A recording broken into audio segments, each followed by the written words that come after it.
श्रावण मास कृष्ण पक्ष में पड़ने वाली एकादशी को इसे कामदा एकादशी और कामिका एकादशी के नाम से जाना जाता है। आप सभी भक्तों को कामिका एकादशी व्रत की ढेर सारी शुभकामनाएं। आप सभी के जीवन में लक्ष्मी नारायण की कृपा से आप सभी को सभी प्रकार के सुख तथा समृद्धि की प्राप्ति हो। जो भी भक्त सच्ची श्रद्धा के साथ नियम और निष्ठा के साथ कामिका एकादशी का व्रत धारण करते हैं, व्रत में नियमों का पालन करते हैं, कथा श्रवण करते हैं, भगवान की आरती करते हैं, इससे व्यक्ति के सभी प्रकार के पाप और ताप नष्ट हो जाते हैं।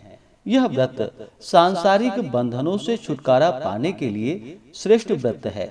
इस व्रत को करने वाला धन, वैभव, पुत्र, पौत्रादिक सुख भोगता है तथा अंत में भगवत धाम की प्राप्ति होती है। तो आइए सुनते हैं कामिका एकादशी व्रत की कथा। तो बोलिए प्रेम से भगवान विष्णु की जय, माता लक्ष्मी की जय। कथा के अनुसार युधिष्ठिर ने भगवान श्री कृष्ण से कहा कि हे भगवान, श्रावण मास के कृष्ण पक्ष की एकादशी का क्या नाम है और इसका क्या महात्म्य है, सो मुझसे कहने की आप कृपा कीजिए। भगवान श्री कृष्ण बोले कि हे युधिष्ठिर, मैं सभी पापों से मुक्त होने वाले व्रत की कथा का वर्णन करता हूँ, जिसे पहले ब्रह्मा जी ने अपने पुत्र नारद जी से कहा था। श्रावण मास के कृष्ण पक्ष की एकादशी का नाम कामिका है, जिसका कि केवल महात्म्य सुनने मात्र से वाजपेयी यज्ञ का फल प्राप्त होता है।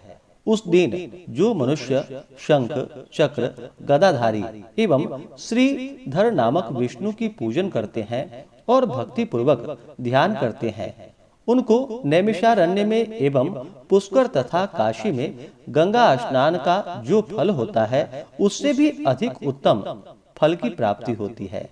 जो फल इस प्रकार का है, जो सूर्य ग्रहण के अवसर पर कुरुक्षेत्र में स्नान एवं श्री केदार जी के दर्शन से भी होना कठिन है।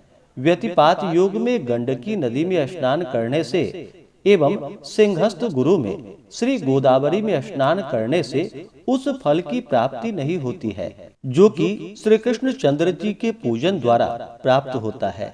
कामिका एकादशी का व्रत रखना और समुद्र पर्यंत भूमि का दान करना, दोनों का फल एक समान है।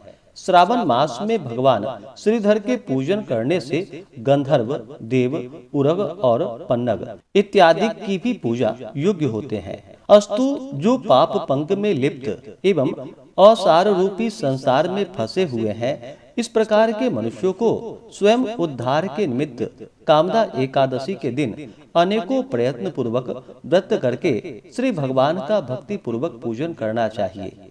इससे उत्तम पाप मुक्त होने का अन्य कोई व्रत नहीं है। अध्यात्म विद्या जिसको ज्ञात है, उसको जिस जिस फल की प्राप्ति होती है, उस फल की प्राप्ति मनुष्य को कामिका एकादशी का व्रत करके रात्रि में जागरण करने से होता है। कामिका एकादशी के व्रत का ही प्रभाव है जो योगियों ने मुक्ति प्राप्त की। अस्तु सच्चरित्र मनुष्यों को इस व्रत को करना नितांत ही आवश्यक है। एक बार के स्वर्ण दान से या उससे चतुर्गुण चांदी दान करने अथवा रत्न इत्यादि द्वारा पूजा से भगवान उस प्रकार संतुष्ट नहीं होते हैं, जितना कि तुलसी पत्र के पूजन करने से संतुष्ट होते हैं। जिन मनुष्यों ने तुलसी की मंजरी द्वारा भगवान की पूजा की है, वे अपने जन्म जन्मांतरों के घोर पापों को भी नष्ट कर डालते हैं। इस प्रकार की तुलसी देवी को शततः प्रणाम है, जिसके केवल दर्शन मात्र से एवं स्पर्श से ही समस्त पाप नष्ट होकर शरीर पवित्र हो जाता है।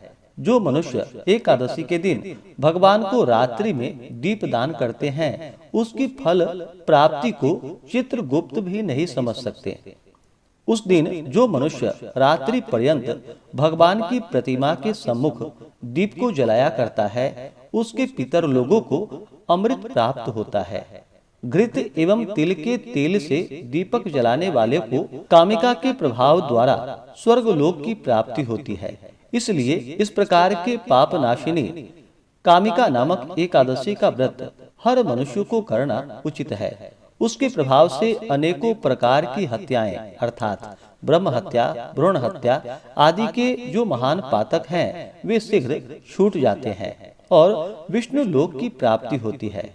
कथा के अनुसार एक गांव में एक वीर क्षत्रिय रहता था। एक दिन किसी कारणवश उसकी ब्राह्मण से हाथापाई हो गई और ब्राह्मण की मृत्यु हो गई। अपने हाथों मरे गए ब्राह्मण की क्रिया उस क्षत्रिय ने करनी चाहिए, परंतु पंडितों ने उसे क्रिया में शामिल होने से मना कर दिया।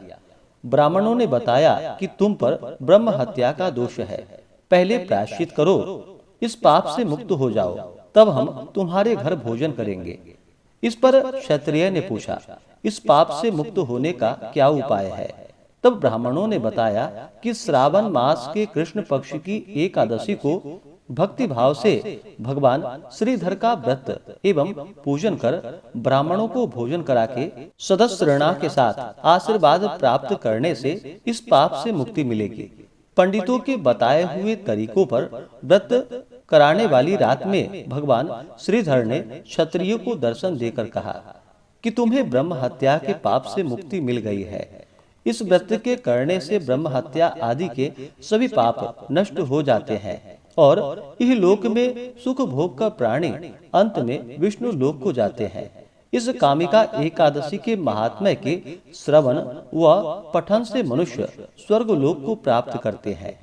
तो बोलिए प्रेम से भगवान विष्णु की जय, माता लक्ष्मी की जय।